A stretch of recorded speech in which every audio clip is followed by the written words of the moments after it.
Hello.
Hello.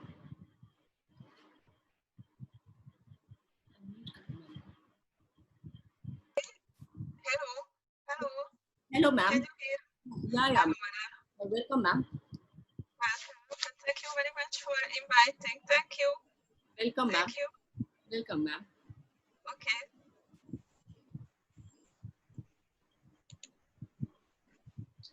A very good afternoon, everyone. Welcome back for today's 3-day series. Here we are to share the insights of the speakers like this we have provided a platform for each of the participants and everyone watching this global series and listening to it to just have a view on all the insights of the speakers and to discuss about the diverse topics which we are going to listen from the allied speakers. I would also like to state here that as yesterday I had mentioned that global lecture series is about when we talk about diverse topics so that we are enriched on the diverse topics which are being in the contemporary times. We are talking about it and discussing it. Now I would like to welcome the speaker of today, Thought. Sorry, ma'am, if I would pronounce the name of yours incorrectly. Now we welcome the speaker of today.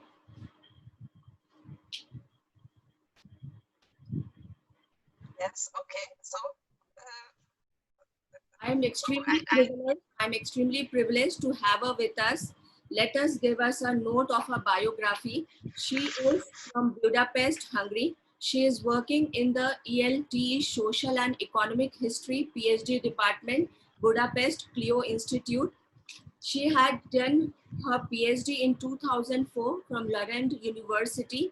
In 1996 to 2002, she obtained her law degree from the similar university. From 1993 to 1999, she received her degree in history from the similar university. In 2020, she was working in the Clio Institute. In 2011, she was working in the University of Pittsburgh, Department of History, Pittsburgh, Pennsylvania, USA. She has also received many awards. In 2009, she received a scholarship award from Vienna. 2009, she also received the State Evatos Scholarship Award in Vienna. 2007, also, she received a scholarship from Vienna. In 2007, she received Galois Research Scholarship Award, and 1998 also, she had received the scholarship of the Republic. Thank you, ma'am. I once again welcome you. Please, ma'am, Thank you. deliver your And, lecture. Okay, welcome. Thank you very much for inviting me. Last year, I was in India to give a lecture. So my topic, gender issues during the 20th century. And here I will speak about the situation, the COVID situation, and about what the children and women, this situation is not so easy and hard. So, and I will have examples from my country, Hungary. We are a little East European country. Here live only 10 million people. And the situation is that only 600 people died during COVID time. And I will analyze it, why it so happened. I think it is a very hard time for us in Hungary too, because from 11th March, we have closed all the schools, all the places, all workplaces, and everybody had to change the situation. Children were at home and they had to have a digital school from home office, and it was a hard situation for women, and because they had to organize the everyday life at home, they had to work from home office, and for children, as it was not so easy to have this situation. And two big fear were in Hungary: to be sick, I think, to have this COVID virus, because you know, in Hungary we are a small country, and we had the fear that we will have not enough place in hospitals, and therefore there were very strict rules to be home during this time, to be at home, and everybody did this. So everybody were at home. So one reason, the not to be ill, and the second, mental health, depression, or depression symptoms were more common amongst children and women during this time, because everybody were only at home, and therefore it was not so easy situation. And I did a research during this COVID time. We have solidarity groups on Facebook, and it was a little research about a group during this time. And this research was about, but I have no screen at the moment. Yes, okay. So this research was about the solidarity amongst women. And in this Facebook group, it was created for solidarity this time for women with children and with family. And in this COVID group, it was the name, that COVID group, there were 2,000 women, and they spoke every day the problems during the COVID times. And my main question of my research was, what was the impact of coronavirus, the COVID, in Hungary during this time for women and children? And in this group, I have collected the topics. The most important topic, this was the first, not to go to the hospital, because everybody has this fear that it is not so easy, because the hospitals are not so good equipment, and because we are close to Italy, and Italy, there were many COVID deaths, therefore, we had this fear that we had the same situation. The second, for women and children, it was the situation at home. To have to share, you know, this double burden, have to share the household and to be with the children and to teach the children, because in Hungary there are a lot of schools and we have private schools too and not private schools. And in private school, it was an easy situation. My son goes to a private school, and private schools could organize this situation, this children teaching, but not the private schools could not organize so good this situation. So it was hard for women. And during these days, somebody happened that in this solidarity group, somebody had his father sick, and he had to go to hospital with COVID. But there was a very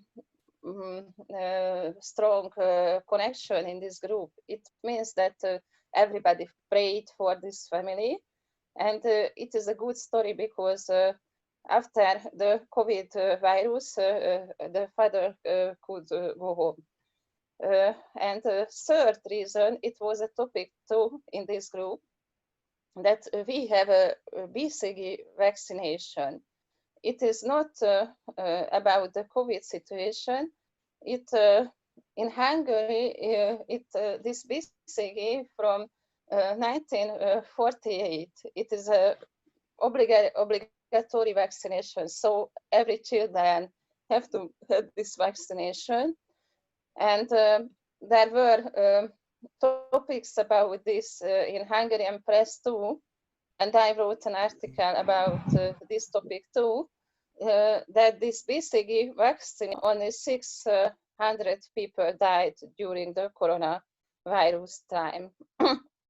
And another topic was in this group, the how to organize everyday life. And of course, everybody had not only hard situations during this time, but there were happy moments too. And one reason was for this that earlier in Hungary, from 1970s, we had a mug with nowadays everybody say that this mug had a sample, and the sample, it is similar to coronavirus, and it is a funny example.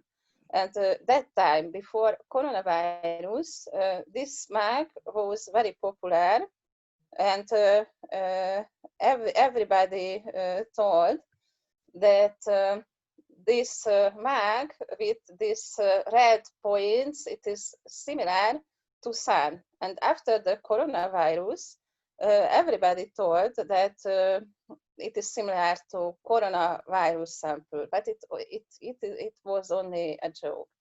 And of course, in this group, there were a lot of memes about this situation, because in Hungary, we had in our television every day a speech about what should we do this day or that days against the coronavirus.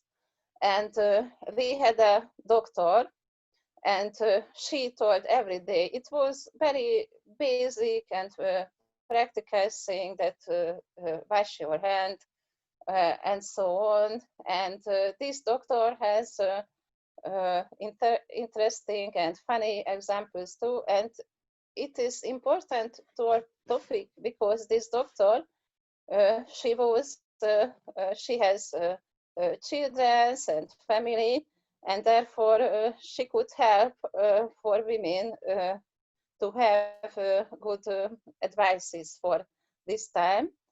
And she is very popular in Hungary. And now we have fear that maybe we will have a second wave.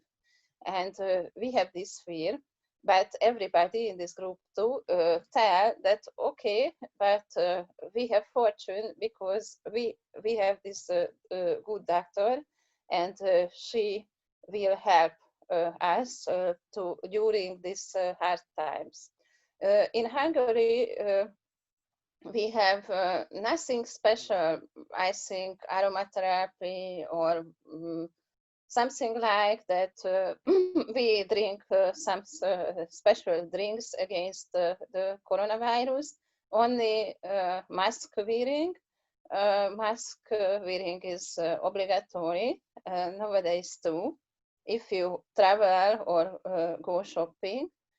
Maybe some special was that during these days, the elder people, they had to go only to shops between 9 and 12 hours during the day.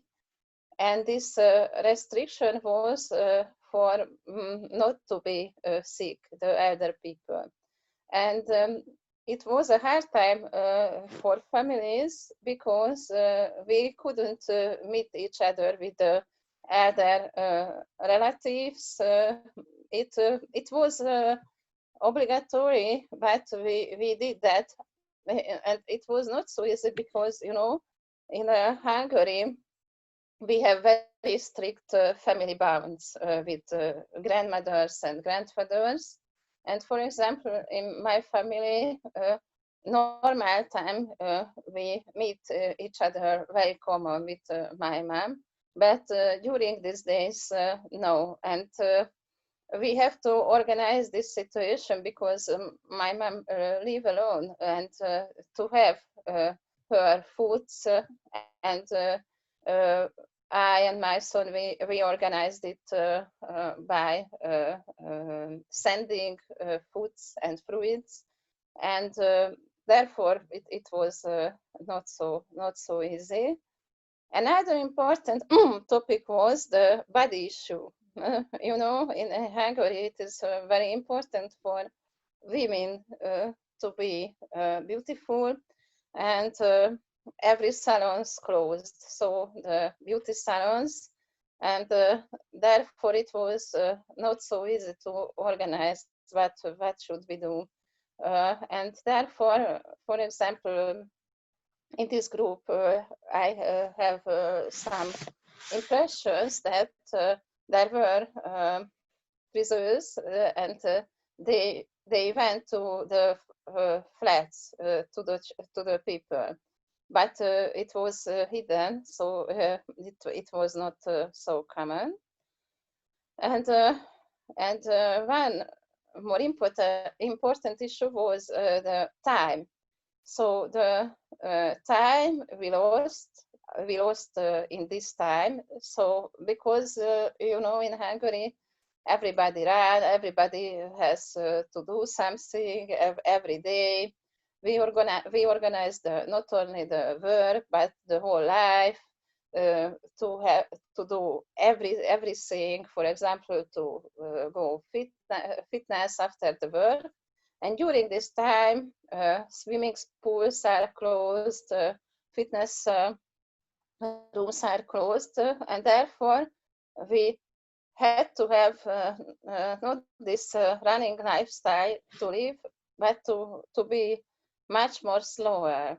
And I had the impression, I was child during the 1980s, that I had the impression that it was very similar these days during the COVID time when I was child, and everything was much more slower. And I think it was good this time, during this time. And from this group, I cited one interesting story. Then in this group, there are Hungarian women and children. And in this group, there are Hungarian women, they live abroad. For example, one family, they live in the US, USA, and they decided to come back to Hungary because they had the opinion that here is much more better the situation. You know, the only a few people dead during coronavirus times, and much more easier the life than in the USA. And about this, there were it was a hot topic. There were much more arguing that a lot of people told that, okay, come back to Hungary because it is better than in the USA, but and only a few people told that no, it is better to be there. And the conclusions, of course, in Hungary, it is the same than in the whole world, that children could have been infected without symptoms or very mild symptoms. And a lot of elder people died. And the elder people, they lived in the houses for old people. And there were a lot of the people died for this people for they living in for older people, and a lot of people died in hospital because then somebody had another problem and had to go to hospital, and in the hospital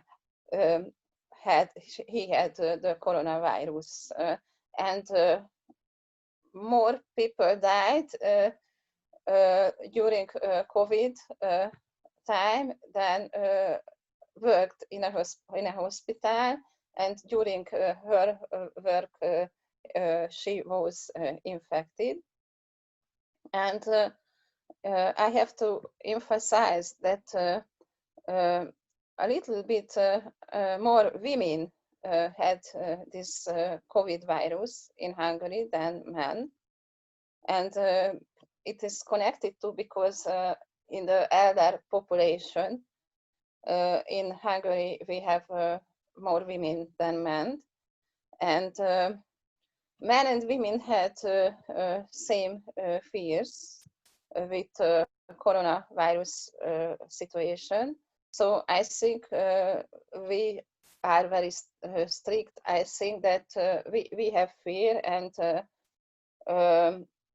we are home because we don't want to have this coronavirus. And what about the post-traumatic factors about this situation? I think it influenced the mental illness too, but we don't know exactly that it is only a time period, or it will be after 1 or 2 years much more bigger consequences in mental illnesses. So I wanted to tell this example, and I hope that you will have questions, and thank you for your attention. Thank you, ma'am. Yes, and if you have question, you can in chat. You can write in chat. Yeah, ma'am. We will start with the interactive session. We have 2 questions actually. It is coming from the participants. First question is that one of the participants, her name is Anisha. She is asking how the pandemic is affecting the health of women, and what is the condition of women in Budapest right now. Okay, so the elder woman has much more this influenced by this illness because in Hungary it is most common that elder woman has issues with the health, but unfortunately in Hungary we have no specific methodology. Only we wash our hands, and we wear masks, but we don't use, for example, tea or Ayurveda drinking or something like that. I think it is not good. So I think, unfortunately, we don't use these materials. But for elder women, this situation is not so easy because, you know, we have this good family context, and elder women help for younger in normal situation with the children and cooking and so on. And it is very useful for elder women too, because they feel that they are very good grandmothers and so on. And I know example from this time that, for example, the grandmother wanted to cook for the family. So we earlier, and they decided to do that. Grandmother cooked the meals and packed it, and she had it before the door. Only she left the food before the door, and the grandchildren went to her place and collected the meals from the door side. But you know, it was not so easy situation, not only for grandmothers, but also for grandchildren too. And after that, the grandchildren went home, and they took a picture and sent to grandmother via email or via Facebook or something like another platforms. But you know, this emotional connection, for this emotional connections to eat together and something like this, it is similar in Hungary too than in your country, that eat together. It is a very special and important moment for the family. And that time we couldn't eat together with grandmother and grandfathers. Thank you, ma'am. Okay, Thank you, ma'am, for your reply. The next question, ma'am, it is coming that during this pandemic, how the pandemic has affected the health of women and how is it different from normal times? the normal things, because yes, it I think at first the mental health the woman, it is, I think it is the most important factor, because I think mental health of women much more worse during this situation, because we had fear to go to hospital, or we have fear that our children has this COVID virus, or husbands and so on. So I think it influenced mental illness.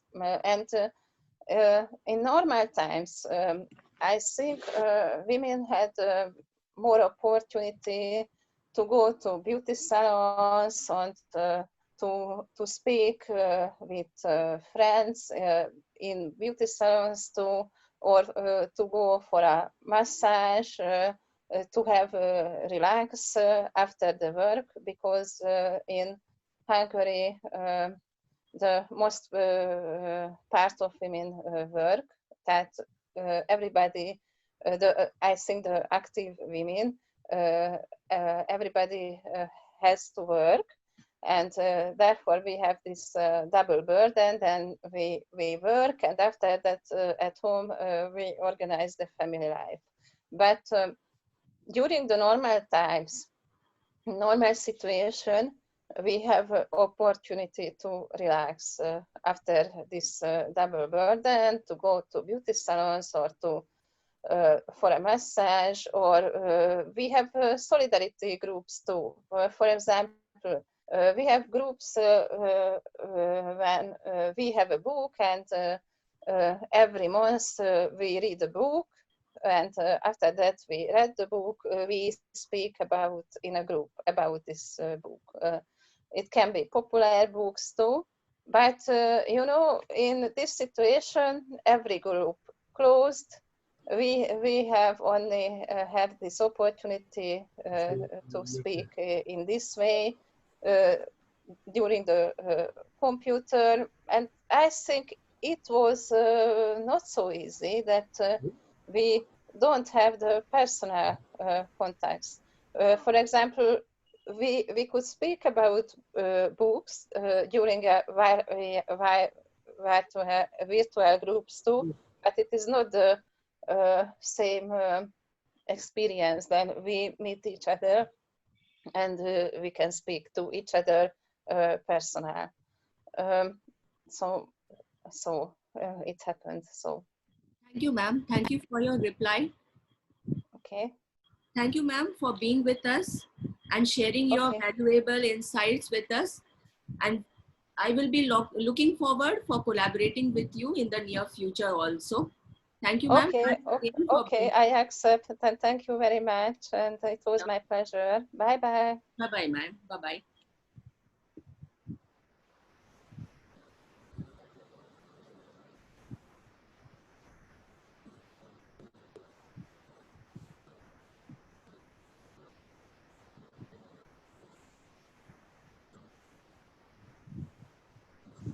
Now we have with us the next speaker of today. She is working as a professor, associate professor in the Department of History at Diamond Harbour Women's University, West Bengal, India. She was formerly an associate professor in history in the West Bengal Education Service and had served several government colleges, including Lady Bourbon College, Kolkata. She was awarded her doctoral degree from Jadavpur University. Her book entitled Desire and Defiance, a study of Bengali women in love, based on her doctoral dissertation, was published by Orient Blacksman in 2016. She has co-edited 2 anthologies on women's studies.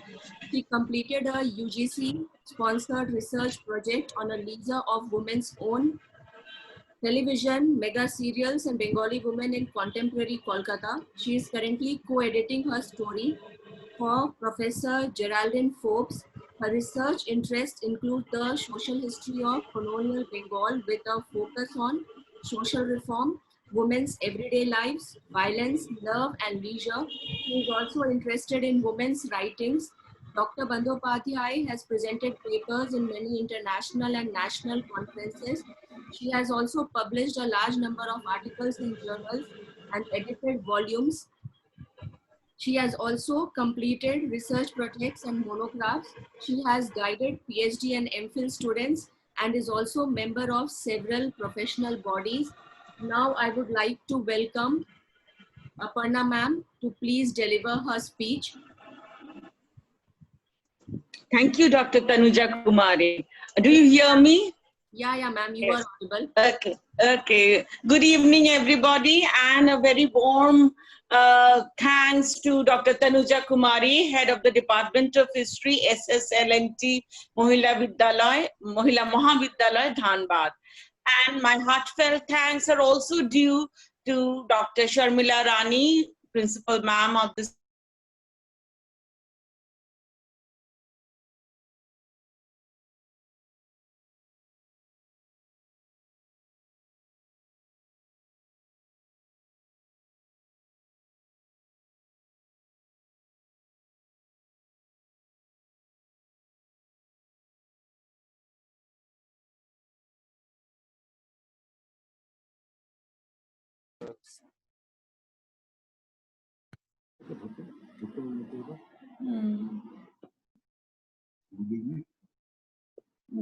start video.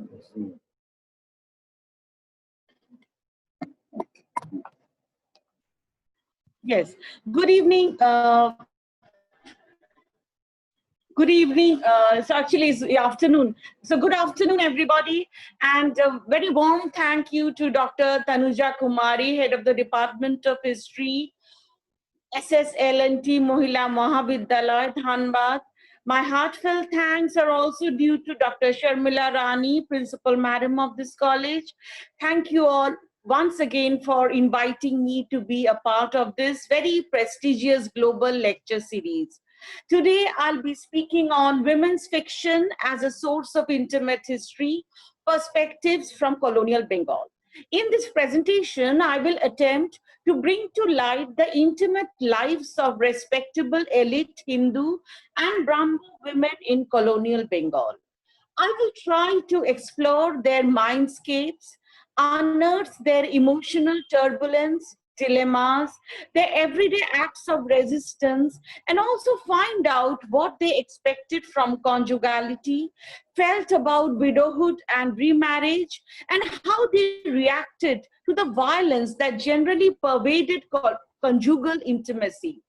In order to understand how the Bengali Bhadra Mohila, as they were referred to, negotiated, interrogated, and contested the dominant norms of womanhood and conjugality in their everyday existence without overtly transgressing and directly challenging them, and also fathom their dilemmas, contrary pulls, and moral qualms they unavoidably suffered in the process, I had initially looked up the autobiographies and memoirs spent by women in this period. The writers of most of these live narratives, I found, were anxious to conform to the dominant norms and project themselves as ideal wives and widows, replete with all the requisite virtues. It was at that juncture that I decided to critically reread the fiction authored by women in this period. And I found that women's fiction could provide me at least some of the answers I was seeking. It could shed significant light on a woman's mind, her emotions and desires, her dilemmas and inner conflict, and reveal how an apparent conformity was often a smokescreen that shrouded a spirit of defiance to dominant patriarchal norms. Let me now briefly discuss the norms of conjugality and widowhood that were dominant in the moral universe of Bengal in the late colonial era.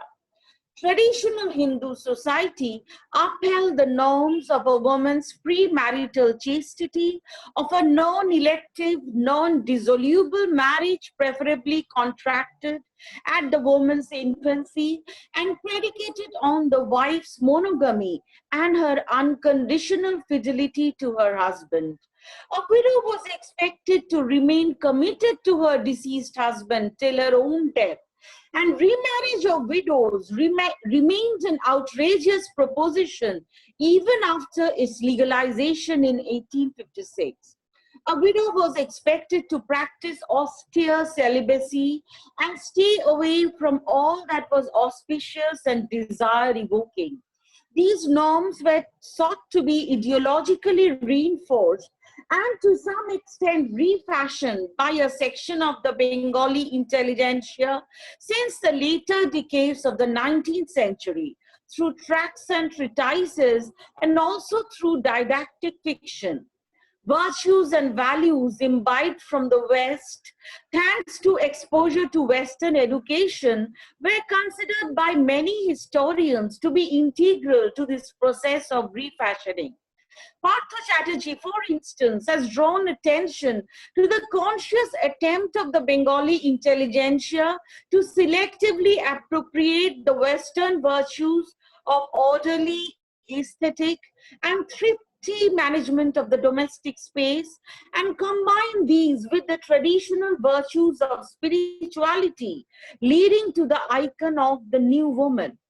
Dipesh Chakraborty has similarly demonstrated how the synthesis of the Victorian ideal of companionate marriage and the traditional Hindu ideals of womanhood that emanated from a bid to carve out a unique modernity for the Indian nation led to the creation of the icon of the Griho Lakshmi.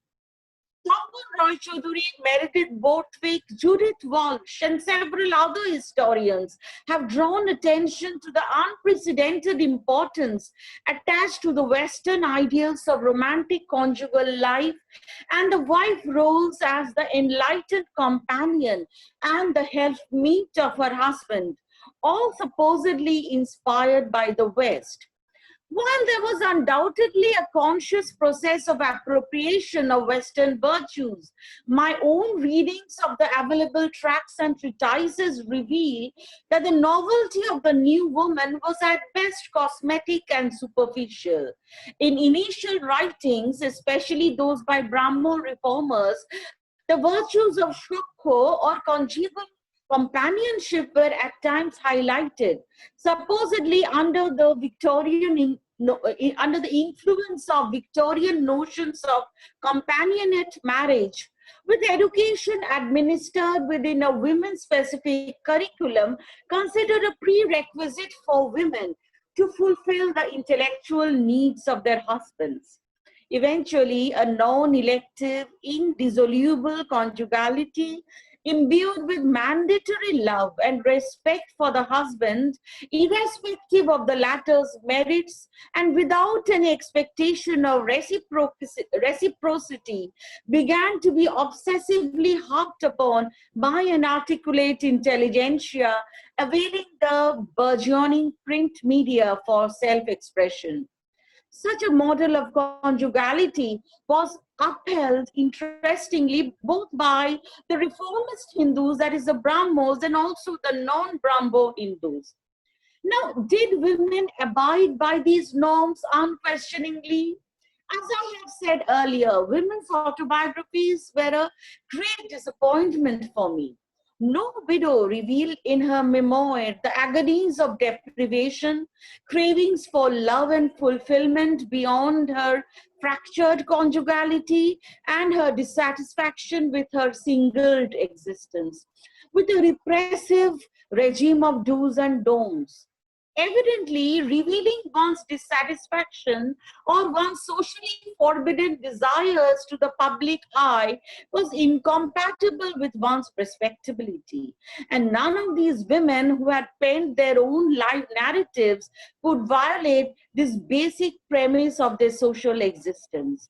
And so my efforts to write a history of the emotional turbulence undergirding and apparent conformity on the basis of the own voices of wives and widows ran into a dead end. Now let me look at how women scripted their troubled selves in fiction. A woman writing a novel was one of the many unintended consequences of the multi-pronged initiatives undertaken by reformers since the early decades of the 19th century to spread education among women.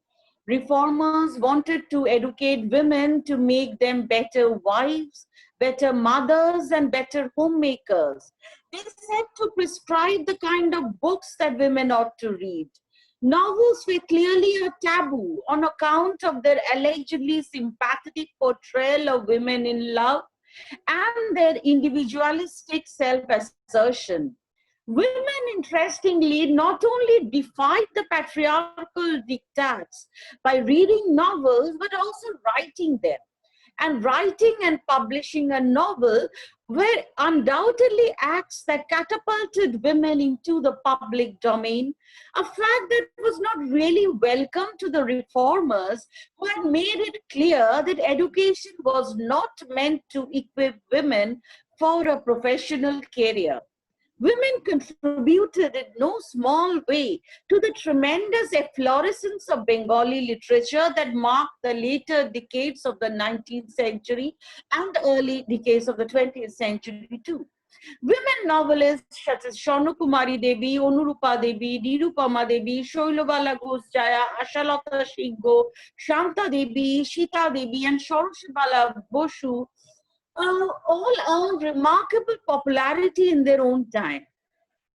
I found that in case of many of these women novelists, writing a novel was a kind of a cathartic exercise. I delved into the personal lives of these novelists.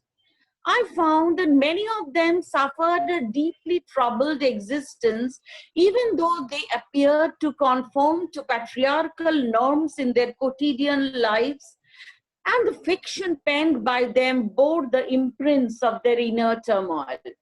Nirupama Devi was married at 10 and widowed at the age of 14. Nirupama Devi's lifespan was from 1883 to 1951. One second, please.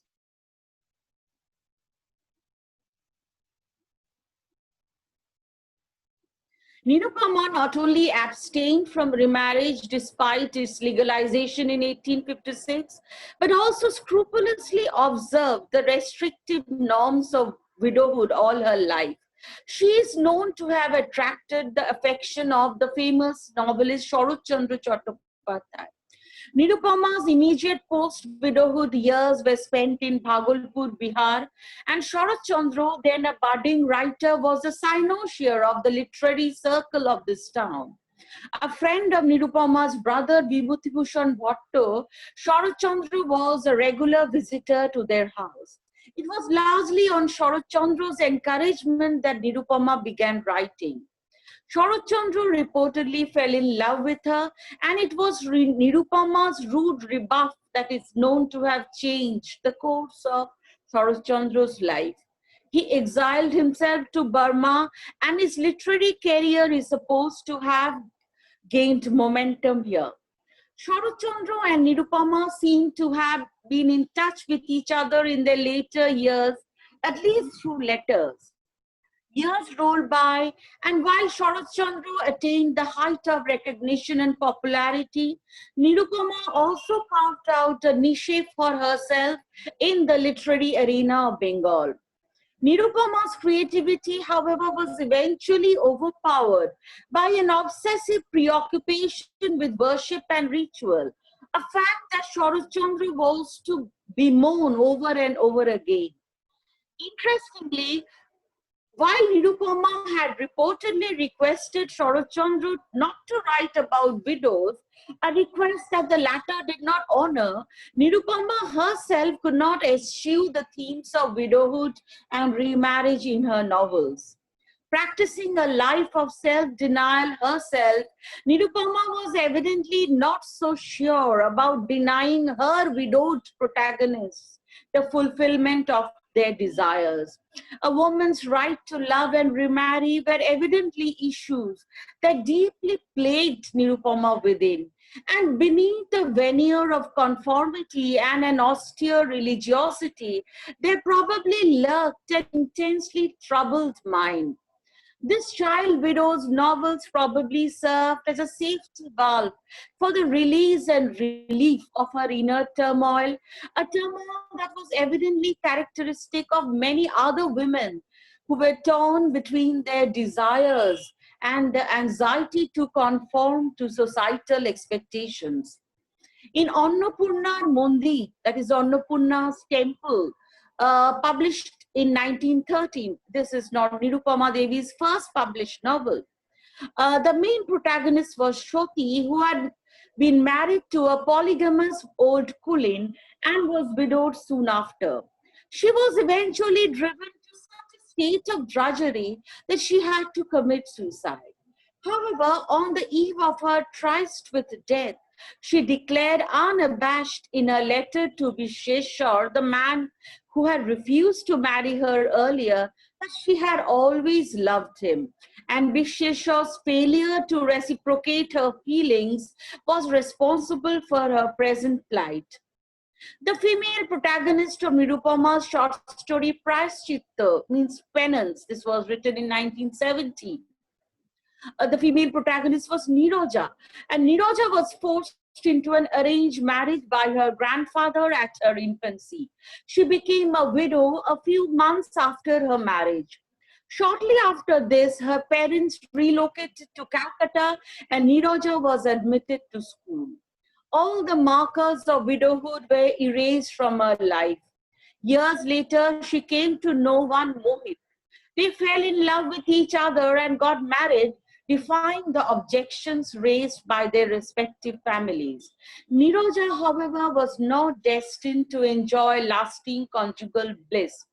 Mohit died a few years after marriage, leaving Niroja and their little daughter in an abject state of penury. At this stage, Niroja was overpowered by a sense of guilt. Has she committed a sin by remarrying? And was she being punished for that sin? When she herself was on the verge of death, her grandfather, now struck with remorse, arrived by her side, declaring that Niroja's remarriage had been a perfectly valid one. It was he himself who should suffer penance for his sin of inflicting an early marriage on Niroja, and this he would by taking Niroja's child into his custody. Another writer, Ashalata Shingho, her lifespan extended from 1911 to 1983. Okay.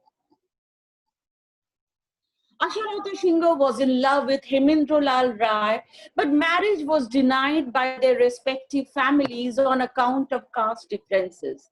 Eventually subjected to an arranged marriage, Ashalata suffered a deeply turbulent marital life. She remained in touch with her lover, a fact that her husband found out.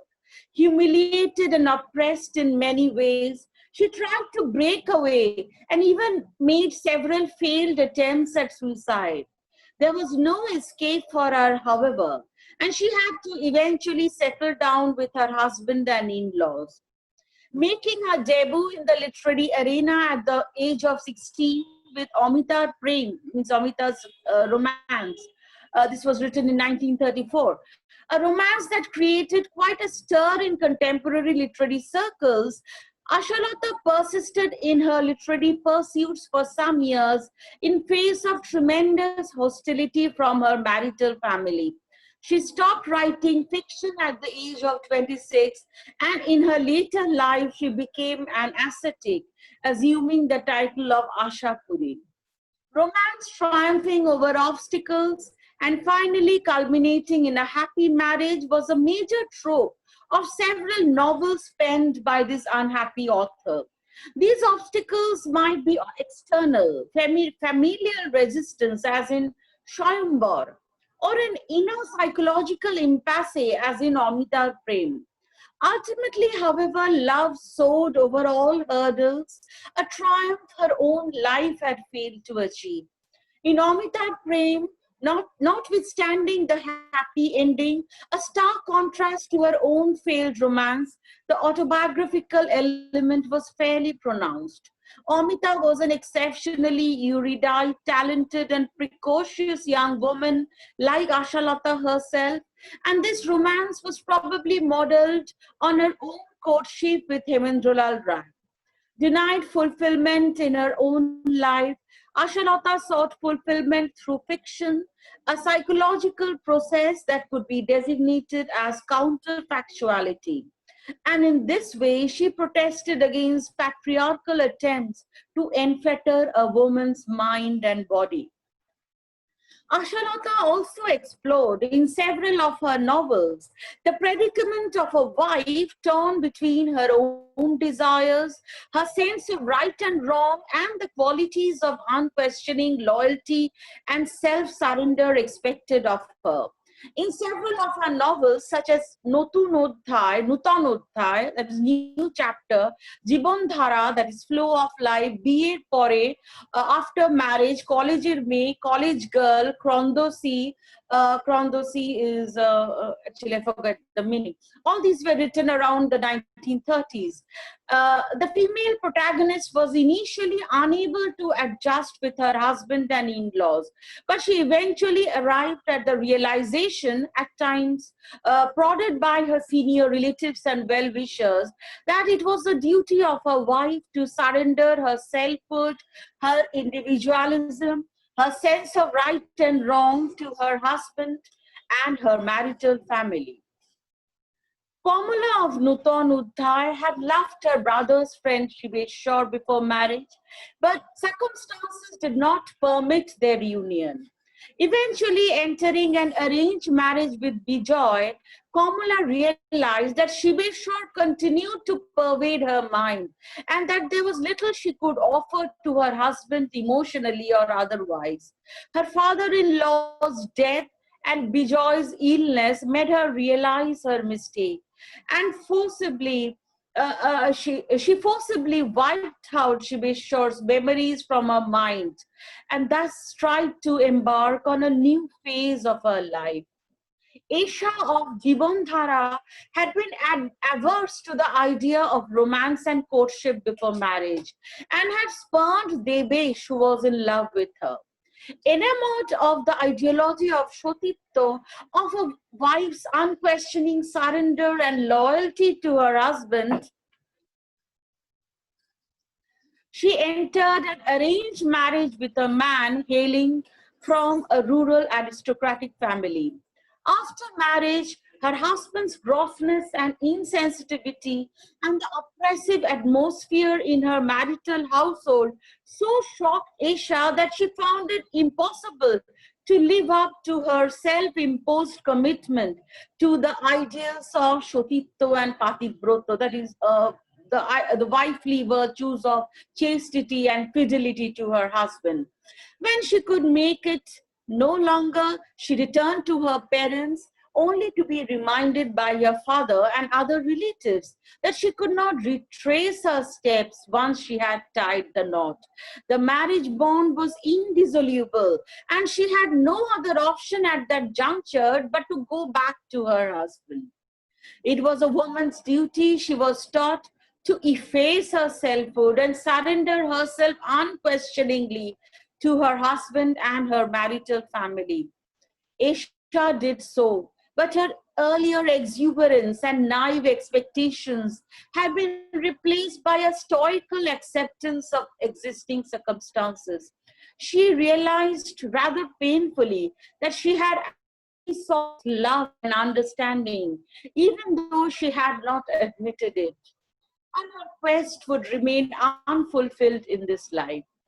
The point that I'm trying to make is that through their fiction, these women writers sought answers to the questions that plagued them within. Writing fiction to them was evidently a release of their pent-up agonies, a quest for the resolution of their dilemmas and inner conflict. It was also a means of fulfilling desires and aspirations unrealizable in real life. In fiction to these women writers was a safety valve for releasing the angst of conformity and the anxiety of non-conformity. Fiction laid bare the turbulent, conflict-ridden mindscapes of these women, their dilemmas and questioning that underpinned an apparent attempt to adhere to societal expectations and norms. Conformity was not a spontaneous affair, but a conscious, often strategic exercise undertaken to conceal subversive psychological processes that in any case manifested themselves in their fictional self-articulations. The hegemony of the dominant patriarchal constructs of womanhood was thus assailed and challenged through the modalities of literary self-exteriorization, creating doubts about the widely held perception that most women in colonial Bengal passively accepted the hegemonic constructs of womanhood so zealously upheld by a nationalist patriarchy.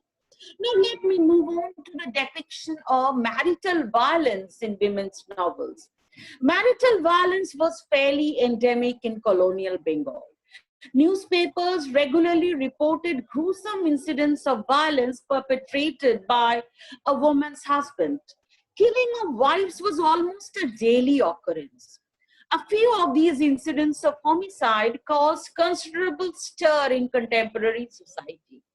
The murder of Elokeshi, involved in an adulterous relationship with the Mohanto of Tarokeshwar by her husband Nobin Chandra Bandyopadhyay in 1872, was one of those sensational incidents that triggered a tremendous furor in the print media, with sympathies, interestingly, for the husband. The death of Fulmoni on account of forced intercourse by her husband Harimohan Maiti in 1889 is said to have triggered the agitation for enhancing the age of consent from 10 to 12. Death needless to say, was the climactic outcome of violence, and the media understandably focused on violence only when it reached reportable proportions. Trying to glean women's lived experiences of marital violence from their personal narratives, I found that the only instance of candid revelation in this regard it was Hoimobati Sen's Because I Am a Woman. This autobiography was translated by Tapan Rai Chaudhuri and introduced by Geraldine Forbes. Discovered and published long after her death, this memoir laid bare a horrifying saga of marital deception and violence in her brief conjugal life with a middle-aged civil servant. A saga that did not significantly change even after her second marriage to a supposedly progressive Brahmo reformer. Apart from Hoimobati, I find no other woman leaving behind any record of the violence inflicted by her husband. Evidently, this was a matter to be kept confined within the walls of the home, not to be divulged for public consumption. A historian trying to retrieve women's own voices, revealing and critiquing the violence ingrained within heterosexual intimacy in colonial Bengal, has to necessarily fall back upon their fiction. Women's fiction reveals a gruesome picture of violence that was an inalienable part of the quotidian experience of conjugality. Well, much has been written about Rabindranath Tagore's depiction of marital rape in his novel Jogajog, written in 1929. Fiction authored by women unravels the everydayness of marital violence with much greater poignancy. Moreover, through the voices of their women protagonists, women writers have critiqued and condemned not only marital violence, but also the wife's stoical acceptance of such violence, her unflagging devotion to her husband despite horrendous brutality, and also the refusal of society to allow neighbors and well-wishers to intervene in such daily perpetrations of violence. A few women writers have also scripted stories of women confronting and disciplining their abusive husbands. In Anurupa Devi's short story Uro Chithi, anonymous letter,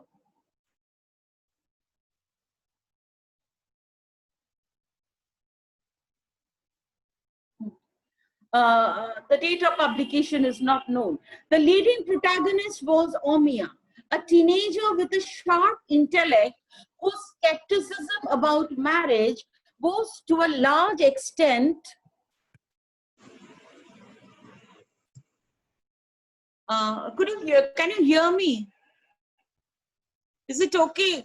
Yeah, ma'am, you are audible, ma'am. Okay. The leading protagonist of Uro Chithi was Omia, a teenager with a sharp intellect whose skepticism about marriage was to a large extent induced by the daily battering that her next-door neighbor was inflicted by her alcoholic husband. What befuddled Omia was that moments after a spate of violence accompanied by wails and shrieks, the duo would be seen chatting happily and laughing. Outraged, Omia longed to intervene but was deterred by her authoritarian father, who believed that a husband had every right to chastise his wife and no one should meddle in their private affairs. A man fed his wife and also beat her when required, and this, he pointed out, was the Hindu ideal of conjugality. Omia could not get rid of her moral qualms. Why did the wife not have the right to protest? Why should she suffer such violence demurely? Why did wives not object to cohabiting with such husbands? Satyavati, the precocious protagonist of Ashapurna Devi's novel Protham Pratishruti, that is the first promise, this was published in 1964, found herself troubled by the same questions with regard to Jota's wife. This novel was set in the colonial context, the late 19th century context. Jota was a distant relative of Shottapati. Jota had asked his wife to serve him pan, that is betel leaf, and when the latter delayed, he beat her on the back so brutally that the latter lost consciousness, which she regained after a dose of medication from Shottapati's father, the famous Dr. Ramkali. Considered polluted because she had been touched by her brother-in-law, Jota's wife had to suffer abuses to no end and also undergo penance for the same. Shottapati composed a rhyme deriding Jota for his brutality and went round the village reciting it with her gang of friends. Days later, Shottapati found Jota and his wife sharing a few intimate moments together, a fact that Shottapati could not countenance. When she pointed out to Jota's wife the incongruity of the scenario, the latter blurted out that they were a married couple and bearing violence was as much a wife's duty as serving her husband. Shottapati and Urojiti's Omya, both endowed with an argumentative bent of mind, failed to fathom why women suffer such violence without a semblance of protest, and moreover served and loved their husbands, notwithstanding the daily perpetrations of brutality. Sarashubala Boshu's Shahajog, means cooperation, is a pathetic story of Mrinmoyi, a young orphaned woman who was married to Sudhir, an alcoholic and a debauchee of the worst type. One evening, Sudhir invited his friends at home and asked his wife to prepare meat chops to be served with drinks. An ailing and irritable child to tend to, her own fatigue and Sudhir's continuous pestering led Mrinmoyi to lose her patience, and in an unprecedented act of defiance, she refused to cook. In a fit of rage, Sudhir poured kerosene on her and ignited the kerosene with a matchstick. On her deathbed, Mrinmoyi craved not only for her own death, to escape from this tortured and dehumanized existence, but also wished the death of the hapless child she was leaving behind. In Shoilabala Ghosjaya's Buno Olo Bagha Tetul, this was written in 2000. Okay, this means that both are same. I mean, they are both very aggressive and vengeful. Okay.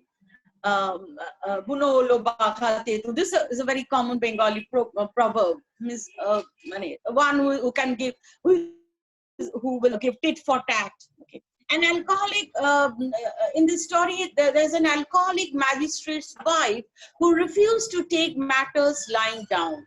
She foiled her husband's plans for a drinking party at their residence, undeterred by his threats.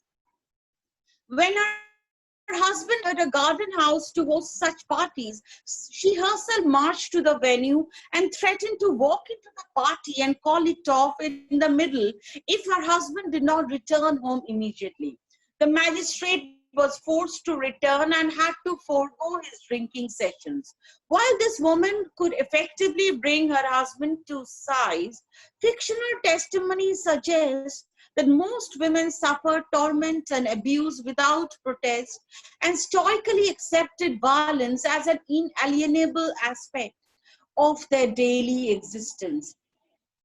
Subharnalata, the protagonist of Ashapurna Devi's novel Subharnalata, this was a sequel to The First Promise, and this was written in 1967. Subharnalata had a possessive, paranoid, and abusive husband who did not hesitate to batter his wife on the slightest pretext, a practice he discontinued only after Subharnalata was mother of 2 children. The body he tortured was also his object of lust and source of sexual pleasure, and the young bride could not but succumb to his sexual overtures. After the carnal experience, Subharnalata would look at her husband in disgust and wonder how she would stay with him all his life. She was overpowered by a feeling of repulsion for this body. She found it unholy and impure, and her heart revolted at the thought that she had been bearing his caresses only a few minutes back. But could she really revolt? She could not let others know and provide food for delicious gossip. Besides, she at times did crave for love and felt an urge to love this man. But this man knew only one way of expressing his love. Where would she go if she refused to accept this kind of love? Subhanulatha begrudged her inability to resist the perverse sexual overtures of a man who so brutalized her, and also her abject helplessness in this regard. Now let me come to my conclusion. Women who penned fiction in colonial Bengal thus exteriorized the troubled psychological processes that underpinned their conformity to expected roles and life patterns, scripted horrific sagas of marital violence, and also articulated their moral outrage at such violence and women's stoic acceptance of the same in their everyday lives. In women's fiction, we also find one of the earliest critics of loveless, non-consensual sexual intercourse, unprecedented expressions of women's unhappiness at coerced sex, and also the futility of resisting the same, issues that were consciously eschewed in autobiographical writings. The icon of the chaste Hindu wife, epitomizing the virtues of Shotitto and Patibrutto, and located within a non-consensual, non-dissoluble, and non-reciprocal conjugality, was thus challenged by women through their fictional writings, who exposed the dark underbelly of conjugal intimacy, the agony and angst that women suffered for trying to conform to familial and societal expectations. The hegemonic project of a nationalist patriarchy was thus besieged by women through their fictional self-expressions, helping a more nuanced understanding of the women's question in colonial Bengal. This paper further vindicates the importance of literature as a source of history and of women's fictional testimonies in particular as a source of the history of the interiority of women's psyche, of the various facets of intimacy and gender relations in the context of colonial Bengal. Feminist historians have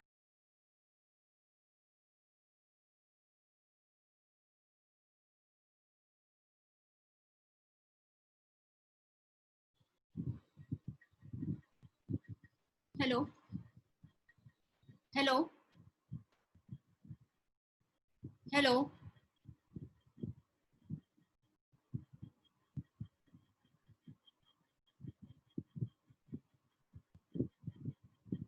in the woman writer's own perceptions. For instance, Ashapurna Devi in her preface to Subhanulatha writes, apparently, the novel is the life story of an individual, but actually it is the record of the bygone times. Social scientists write about the evolution of society. I have, through this narrative, tried in my own small way to draw an outline of the changing times of the evolution of society. The interpenetration of fiction and history, the erasure of the boundaries between the two, cannot be more succinctly vindicated. Thank you. Thank you. Thank you so much, ma'am, for sharing your views on this topic relating to women in Bengal in colonial period. Now we will go for the interactive session. Two questions are popping up, ma'am. Almost it is similar. Two participants, Neha and Asha, are asking relating to the first question is that how can we stop exploitation of women? Is there any way easy out to just stop exploitation? Actually, this is not related to the paper that I just presented, but yes, I can give you the answer. We can stop exploitation of women by making women, by emphasizing that, by driving home this very important fact that women need to be self-reliant. Okay, women need to be self-dependent, and they should stand up against all forms of exploitation. Okay, and of course they should be aware of the laws of the country and avail these laws to the best of their as much as possible. I mean, to the best of their ability. Okay, so and in this way, of course, women can stop themselves from being exploited. Okay, but in the colonial context, women did not really have, I mean, I mean, even if they wanted to protest, they did not have the opportunity to protest, because they most of them were dependent on their husbands, and before marriage dependent on their fathers.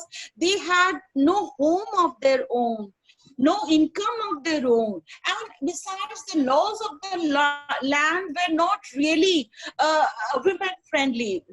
Okay, yes, there were laws were being passed for the betterment of women's conditions, like the abolition of Sati Act of 1829, the Legalization Act of 1856, the Age of Consent Act of 1891. Yes, some laws were being passed, but there was no law to, and of course there were rape laws also. Indian Penal Code had a section on rape, but there was no law to protect women from domestic violence, okay, and other forms of exploitation. Thank you, ma'am. So, thank you, yeah, ma'am, okay. for your answer. The next question which is popping up is that the participants' name are Kiran and Kriti. They are asking, what was the condition of women of higher classes in the colonial Bengal period? Okay. No, actually, the women I've been talking about, the writers I've been talking about, they are all they all belong to the higher classes. I mean, they belong to the elite, respectable families. They were the Bhadra Mohila. And actually, I have conducted my research is on women in love in colonial Bengal, and I have focused on high caste, middle class women, the women of the so-called respectable class of Bengal. So their condition was really pitiable, because patriarchy was at its worst among the high caste Hindus. Okay, all kinds of restrictions on mobility, restrictions on entry into marriage, exit from marriage, severe restrictions on widows were imposed on high caste women. Lower caste women were much better off. Okay, they had rights of divorce and remarriage, and moreover, they had freedom to move out of their homes, freedom to work, freedom to earn their own living, maintain their own livelihood. And so high caste women were the worst off in colonial Bengal, definitely. And the women that I'm talking about, the fictional women, and also the women who penned these novels, they were all from these high caste, middle class up families. Okay, the so-called elite women. Thank you, ma'am. Thank you for your reply and answer. Thank you so much, ma'am, for sharing your views with us extensively on this topic related to gender issues. I must say, Aparna ma'am is extremely a lovable and cordial person to work with, and I'm immensely thankful to you, ma'am, for collaborating with us once again. Thank you, ma'am. Thank you so much. Thank you, Tanuja. I should thank you for giving me the opportunity to be a speaker in this very prestigious global lecture series, and also to give me the opportunity to speak at the webinar that you organized on the 21st. Thank you, and you are a lovable person too, an extremely warm-hearted person, and really I thank you. I really thank you from the bottom of my heart. Thank you, ma'am. Thank you. Welcome, ma'am. Okay. Bye. Bye.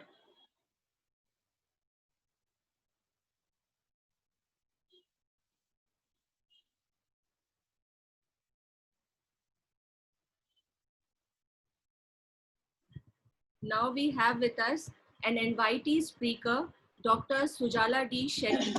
She is working as an assistant professor in the Department of Computer Science. She teaches courses like artificial intelligence, database systems, object-oriented programming and network security at both graduate and postgraduate level. She has guided many undergraduate and postgraduate students. Her research areas are big data, artificial intelligence, web services, and she headed the department from June 2018 to June 2020. Welcome, ma'am.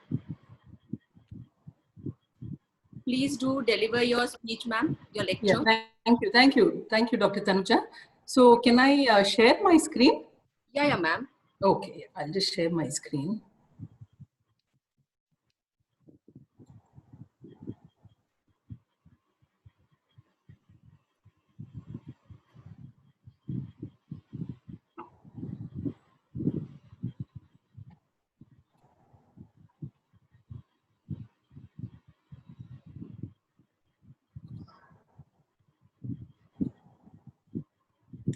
Okay, so my talk is going to be a little bit more technical. So what I would be talking on is going to be artificial intelligence and its impact on businesses. So I think for all of us now, this is some term that we've constantly been hearing about. So in many cases, we keep hearing about artificial intelligence. We hear this term machine learning. So we'll just try and understand how exactly this has kind of integrated with our life, more or less on a day-to-day basis. So we will just look at this. So if in case we have to talk about artificial intelligence, we see artificial intelligence integrated in our life in many different ways. So you can look at something like, it could be like a lot of these driverless cars that lots of companies, maybe Tesla and many other companies are actually working on. It could be something like, we're looking at our mobile phones. So many times we now know that we have biometrics. So maybe your phone is recognized with your thumb impression. In many cases, maybe through your voice. So all this is going to be some form of AI that is actually playing with us. In addition to this, we see that a lot of times we do have wearable devices. So it could be in terms of like your Fitbit or these smartphones, which capture a lot. So they do have a lot of sensors. Now, computing has somehow kind of become smaller and smaller. That's why we say it becomes more pervasive with most of these devices. So you could have lots of these devices like sensors, which can be collecting information about the number of footsteps that a person takes, how many steps you have climbed, how good was the quality of your sleep. So in many different applications, we encounter these. Robotics is something that we see. Robotics nowadays we see it can be used to interact with, say, senior citizens, to give them a feel that there is a person who could be communicating with them. It could be to perform tasks like, say, space exploration. It could be like performing repetitive tasks like, say, spray painting vehicles. Like in this case that you see a robot which is going to be folding clothes. So you can have robots which are taking over many different applications. And another thing that we see is we see robots, or we see artificial intelligence which is coming to play even in things like chatbots. So many times we see that maybe when you're talking about calling up a bank, most probably maybe on the other end you're not actually talking to a physical person. It could be just a computer that you are actually talking to. So these are going to be different applications of AI that we would see. So now when we talk about AI, one important thing is what is AI? We have to understand, we keep hearing this term, and maybe this particular concept is a little kind of overused, maybe it's overhyped. Many times people don't really understand what exactly is AI. So if in case we have to classify or categorize something to be artificially intelligent, what this would mean is there is a very broad categorization. So in many cases, there is very common definition of what is AI. So AI could definitely be described as a system where you are getting computers to do things which currently a human being is better at doing. But if we see this, we can see that computers are very quickly catching up with this description. Like if in case we saw, you can see nowadays that you have computers which can play games like say chess at a very, very high level. So at master level chess, you can have computer systems which could be playing. There are complex games like say chess. Okay, this also you could have a computer which could be playing, and we've also seen cases where a computer has been successfully able to even defeat world-class champions. Okay, so that was one of those very important milestones in AI development, where you had a computer system which could defeat say a grandmaster Garry Kasparov in playing a game of chess. Okay, so if in case, so that is a broad definition. So but now we see that computers are catching up. Okay, but initially, because the concept of computing was there right from the 1950s. So that was what they had perceived at that point of time. That is, you're trying to build systems which could do things which currently a human being is better at doing. Okay, but now we have seen that computers have become better and better at doing some of these things. So if in case we have to define AI, AI could be categorized into these 4 broad categories. So first thing, where you're looking at how systems could think and they could act like humans. Okay, so systems that can think like humans. So we can understand, suppose you're talking about a game of chess. So how are you thinking? So if in case you're looking at a grandmaster who's going to be playing chess, he may not be thinking about the very next move. He might think that if I move here, the opponent moves here. After that, where do I move? So he might think 2, 3, 4 steps ahead. Okay, so that is how, because with practice, they would become so very thorough in these different steps that or different moves that you can make. So you can think of systems which can think like a human, a system that can act like a human. So if in case it's acting like humans, we know we have a lot of these humanoid robots. You can have robots which can be playing a game of football. Now they even look at having robots which can work in sync. You can have, say, a group of robots which could be playing a game of football. So there should be intercommunication between these robots also.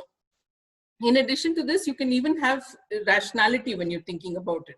So systems that can think rationally, systems that can act rationally. Okay, so systems that can think rationally is, like suppose you're talking about, many of us now use say Spotify, or we could use Netflix.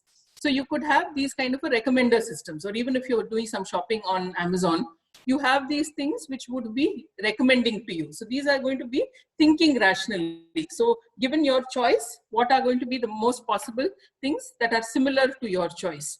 Similarly, you can have systems that act rationally. So an example of this could be like your self-driving car. And in this case, like, how a human being would react. So if in case you say that an object is coming in front of you, you would have to apply the brakes. Okay, if in case there is a condition where you're talking about either a human being or maybe an animal coming in front of you, how a human being would have to make a choice. Okay, maybe you would have to veer your car and move towards a tree rather than hitting a living being. So these are going to be things, but we say that a system which could act rationally. So if in case we define AI, AI should broadly encompass all these 4 things. Okay, so it could be systems that think like humans, systems that act like humans, systems that think rationally, and also systems that act rationally. So if in case we're learning about key areas of AI and how it can be integrated in business. So here in this case, we see that, a very important concept that is picked up over the last few years is something which is called machine learning. So actually AI could be a broad term, and under AI, you can have all these different things that come in. It could be machine learning, it could be natural language processing, it could be robotics. So these are going to be different areas under the broad umbrella of AI. So if in case we look at machine learning, this was one area which actually kind of, evolutionized why AI could become so popular. Because see, what happens is, even if in case it's a human being now, Now, when a child is born, a child might have very, very limited knowledge. But as time progresses, the child would learn to pick up. That is, if he has to move, he knows that he will have to get up, stand on his legs, and then make an effort. He'll know that if in case he touches something hot, it's going to be an uncomfortable sensation for him. So these are things that, the children would slowly pick up. So we keep adding to our knowledge. And from our previous experience, you would keep updating your knowledge. So maybe you're trying to attempt a game of a quiz. You answer something wrong, what happens? Then you look at the right answer and you can kind of mentally feed it into your system. So that, okay, this is the correct answer to this. So this is the same thing that happens in machine learning, because now we see that the volume of the data that is generated is going to be so large. So if in case you're looking at Facebook, Facebook is always making predictions to you. Okay, that is, maybe this is somebody you know. So how do they know that? Maybe somebody you know knows somebody. So like, a friend of a friend. So maybe it is kind of predicting to you, maybe you could be knowing this particular person.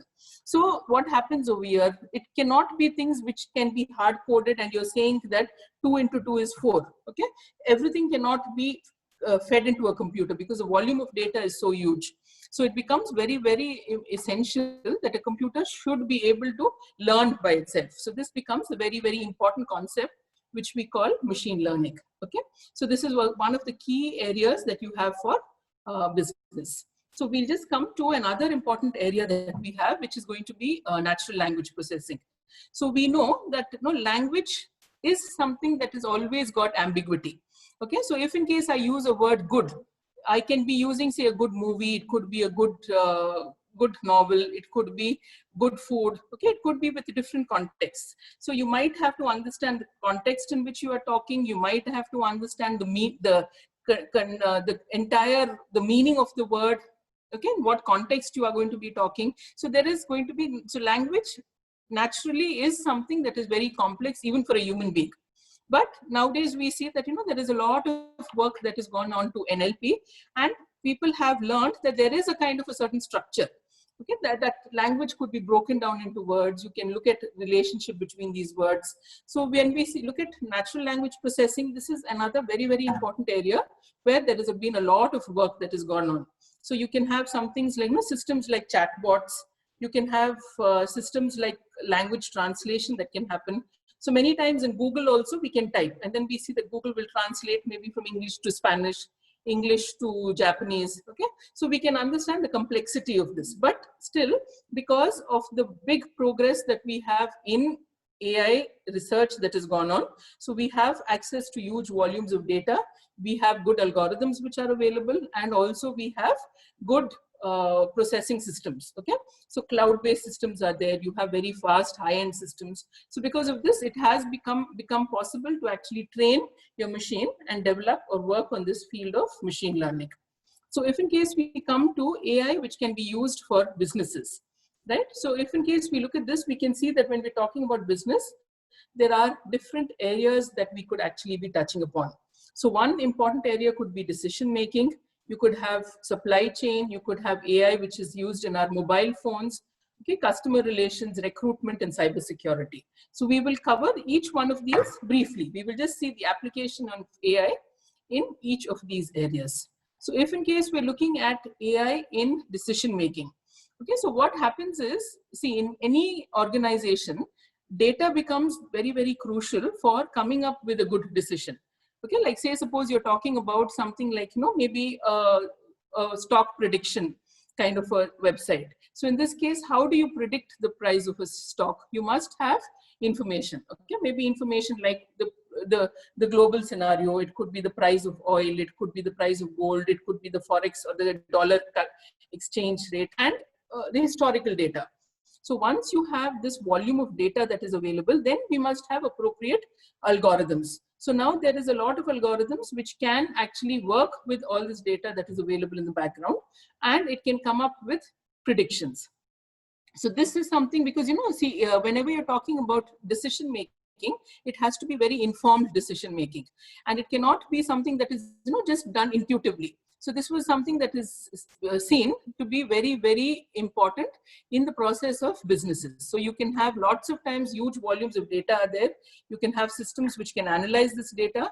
And nowadays we have excellent tools which can actually conceptualize or visualize your data, so you can see all the data in forms of bar graphs, pie charts. Okay, so this kind of decision making is very, very helpful for maybe large organizations like say Amazon. Okay, they have to constantly keep looking at how is their sales of certain items going. So they will have to do some certain forecasts, like maybe now say Diwali is coming, so this kind of items would be required, and then they would have to procure all this and keep everything ready. So AI is definitely very, very integral for a lot of businesses. And if in case these systems are efficient, the data used is correct, it could be very, very beneficial for organizations. So the next thing that we can have is in case of supply chain. So again, if in case you're looking at supply chain, now we know everything is global.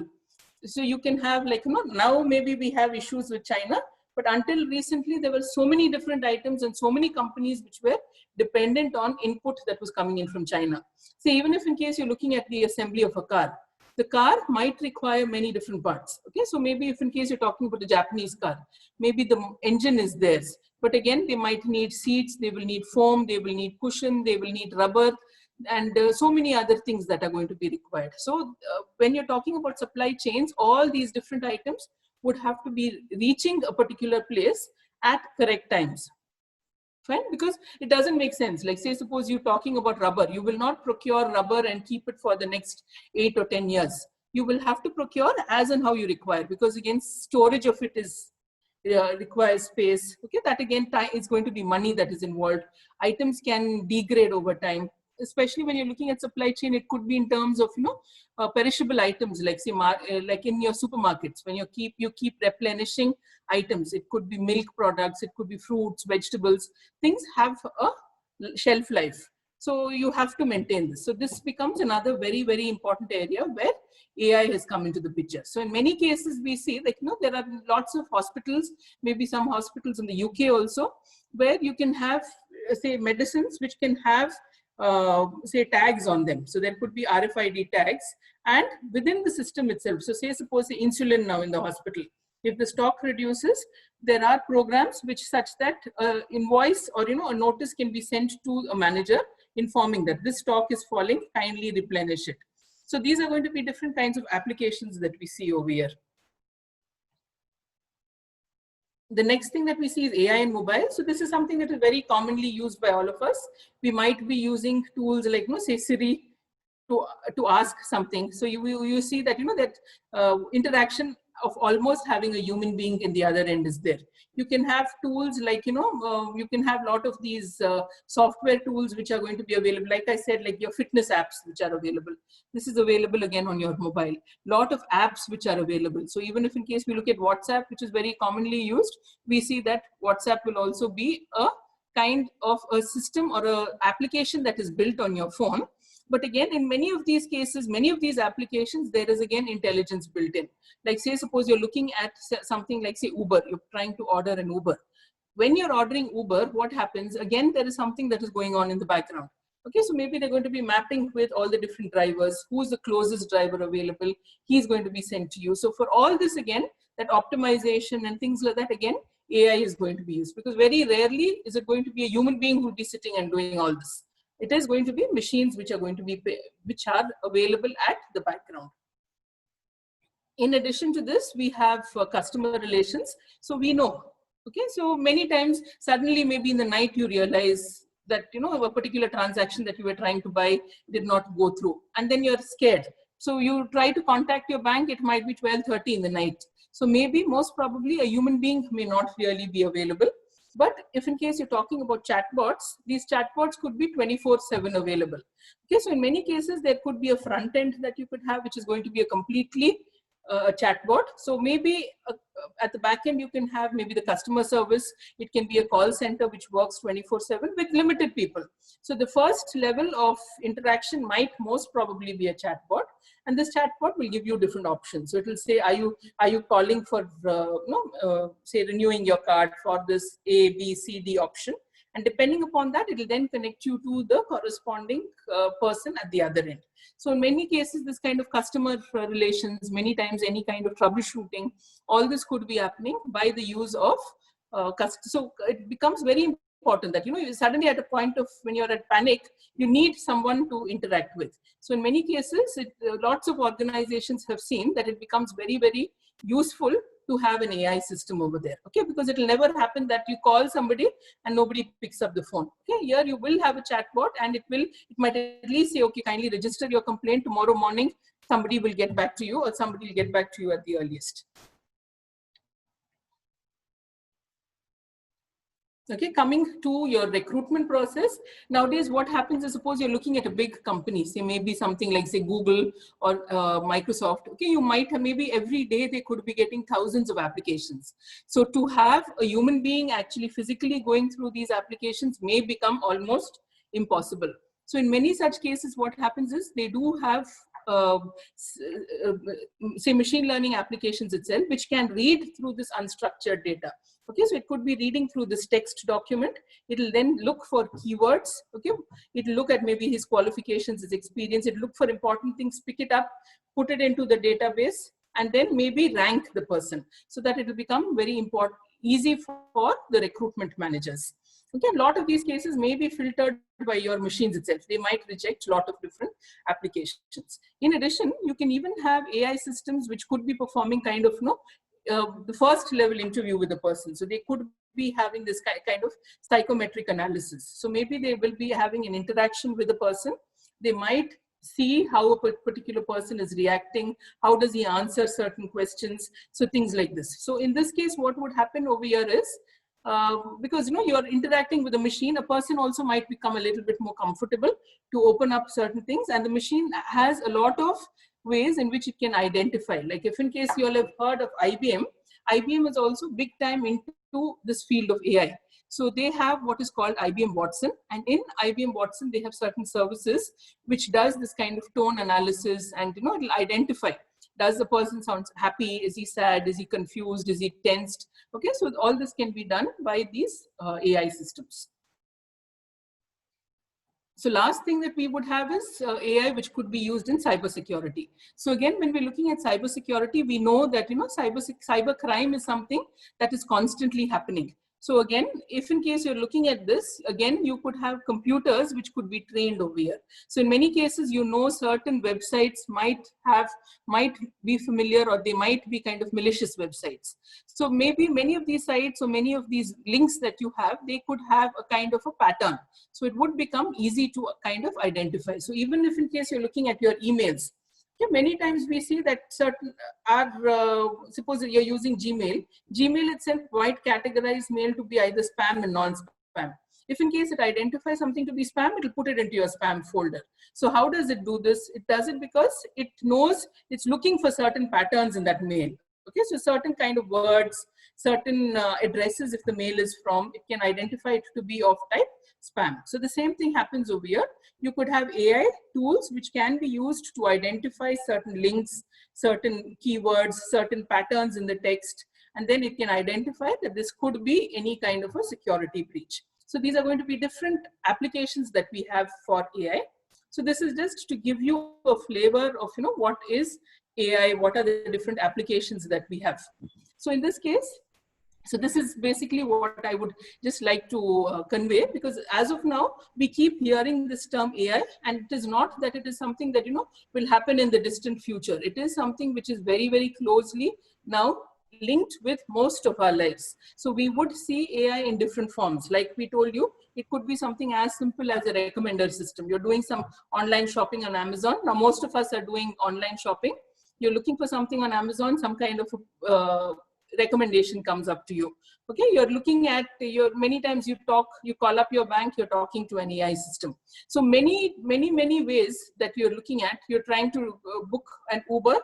Okay, maybe that the recommendation or the driver who's connected to you again would happen through an AI system. So the mails that you read, so nowadays you see Google is become very, very user friendly. You start typing, it'll autofill for you. So all this is happening because of the big advances that you have in the field of AI. So this is definitely something that is here to stay with us. It will become more and more a part of our lives. So for any of you all who are interested in this field, this is going to be a very interesting point of time to actually take this as a career path. So this is all that I have actually thought of. I just thought of giving you a very broad overview into this topic. So any questions, any queries if you all have, I'm more than open to answering them. Thank you, ma'am. Thank you for sharing your views on this topic. We Yeah, thank have you. a question, ma'am. We will go for the interactive session. We have 2 questions actually, and most of the questions are coming related to the artificial intelligence, and one of the student of history, she is asking that how can artificial intelligence help students in studying history? The participants' name are Shrishti and Nidhi. Okay. History, like I just told you all, no? Like you're looking at, say, AI systems, like I just told you all about, say, IBM Watson. So IBM Watson is a system where a lot of data, so this was, initially created by IBM with the intention of playing that game of Jeopardy, which was like a question and answer round. So what IBM actually did is they fed in a lot of data into this machine. And then what happened is it had to have kind of reasoning, it had to have knowledge, it had to perform a search, and then it would have to give you the best answer. So if you're looking at this, AI can be used, even history, what happens is like now, because of the huge volume of data that is there, storing this data becomes difficult. Okay, and again, for you all to pick up anything relevant from this data is also difficult. So if in case we look at this, artificial intelligence can be very useful, that all this information can be stored on systems. It is already available in systems like Watson. I am aware of that. So you can have systems which will store this information. You can quickly retrieve this information. This information can be updated as and when it is required. So all these are going to be different ways in which you can see how AI can integrate with the history. Because it will actually have to be in a system which is going to be storing this data, and then you should be able to retrieve what is required from you, and then maybe even for the system to update and keep learning more. Thank you, ma'am. I hope I've answered your question. Yeah. Thank you, ma'am, for the answer. The another question which is popping is, 2 of the participants have similar questions. Their name is Deepika and Romi. They are asking, during this pandemic, artificial intelligence can provide which type of help to the society? Okay. So one thing that we have, no, I mean, in many ways, like that can be used. So one thing that we can have is, like, even if in case you're looking at, this pandemic time, there is a lot of fake news that keeps getting circulated among people. So this is one thing that, where there is a lot of work that is going into. So there is, like, even if in case you're looking at Facebook posts and things like that, you will have systems which will be looking for fake news. And if in case a news is found to be not very authentic, then it can be removed from certain people's profile. Okay, so this can be certain things that you can have. You can have a lot of systems where you're looking at, like the other day on TV also, I came across something very interesting, where now a lot of cases, they are requesting people to come up with, like say, people who've already contacted COVID to donate their plasma. So I think some 2 students in Mumbai, I suppose, where they have come up with an application which is going to be kind of connecting people. So it is connecting people who require plasma and people who are ready to donate plasma. So these are going to be different applications. So again, if in case in this application itself, you build an AI system, and this can be done, that pattern, the matching of, donors and people who want to receive, if all this matching can be done through AI systems, it is definitely going to be very, very beneficial to society. So there are many different ways in which, this AI can be used during these COVID times. Thank you, ma'am. Thank you for your answer. I thank you, ma'am, for joining in as the invitee speaker and sharing your views on this topic. It has really diversified the discourse of this lecture series. Thank you, ma'am. Thank you so much for joining in. Thank you. Thank you. The pleasure is mine. Thank you. Hope others have been able to understand and follow and maybe benefit from what I've said. So thank you. Wish you all a very nice day. Stay safe and be careful. Thank you. Thank you. Thank you, ma'am.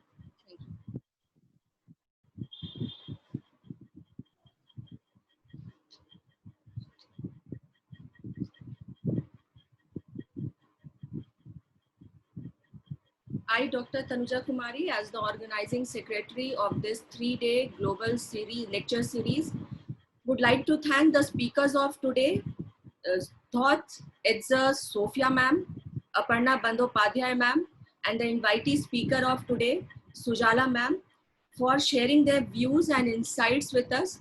I would also like to thank the principal and the convener for helping in the preparation of the organization of the 3 days global lecture series. I would also like to thank the participants without whom this lecture series would not have been a successful one. I would also like to thank the media for their coverage. With this, we come to the closure of the second day of the global lecture series. I hope the session of today was an enriching one. We will meet today. We will meet tomorrow at 2 p.m. With this, we come to the closure of the second day of the lecture series.